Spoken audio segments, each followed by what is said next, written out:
La justice pour Sarah Halimi, je réclame la justice pour toutes les futures personnes qui seront victimes de terrorisme ou d'actes antisémites. Il a le droit de tuer d'une certaine manière et je trouve ça absolument révoltant.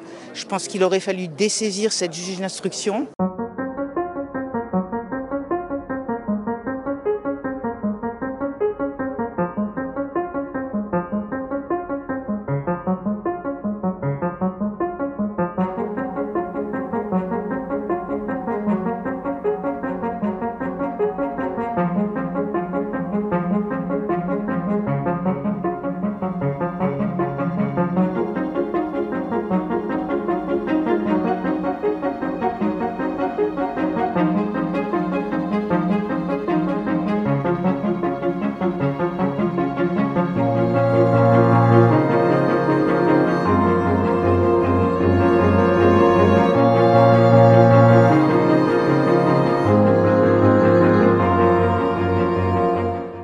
Comment est-ce qu'on peut qualifier quelque chose d'antisémite et ensuite ne pas aller à un procès?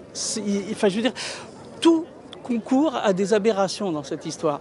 Et ensuite, ce qui est dramatique, c'est qu'en termes de droit français, je veux dire, on va aller dans une impasse. On peut tuer et sous prétexte qu'on a fumé un joint, on n'est pas jugé en fait.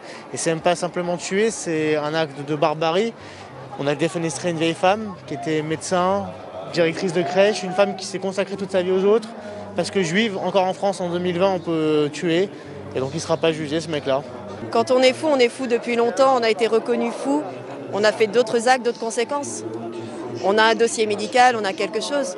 On ne peut pas être fou parce qu'on a fumé quelque chose. Ou alors dans ces cas-là, on en connaît beaucoup et on est entouré de fous. Sous prétexte que quelqu'un est fou, on ne peut pas faire de procès pour que quelqu'un qui est fou ou qui se prétend fou, alors il peut tuer. Et je trouve ça abominable de ne pas pouvoir faire un procès à cette dame qui a été martyrisée et défenestrée.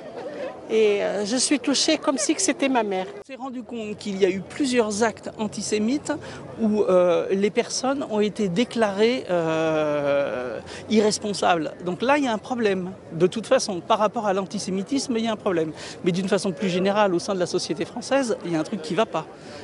On ne peut pas se permettre de ce genre de choses. Où va-t-on après? Je veux dire, c'est le début d'une espèce d'ouverture à l'impunité.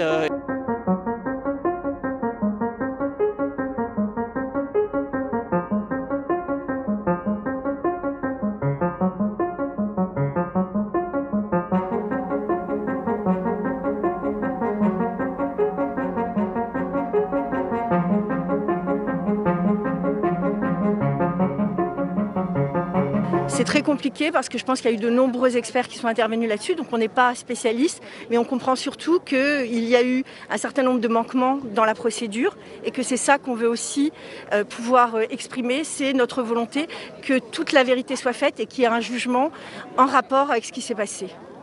Justice, qu'on change les lois, faites ce que vous voulez, virez-moi les juges, virez-moi tout ce que vous voulez, mais il faut que ça change, il faut que ça bouge.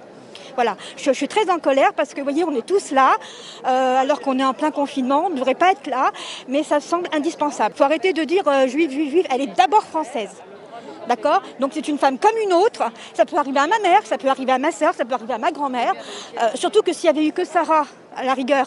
Mais après, vous avez eu Manaknoul, hein, vous avez Toulouse, on a déjà oublié Toulouse. Donc non, franchement, à un moment donné, il faut arrêter.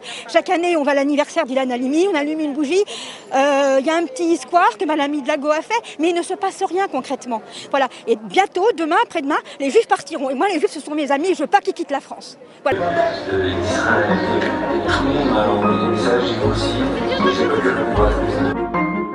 Solidaire, on est content de voir des gens de toute culture qui viennent parce qu'il faut que ça change, il faut que ça s'arrête.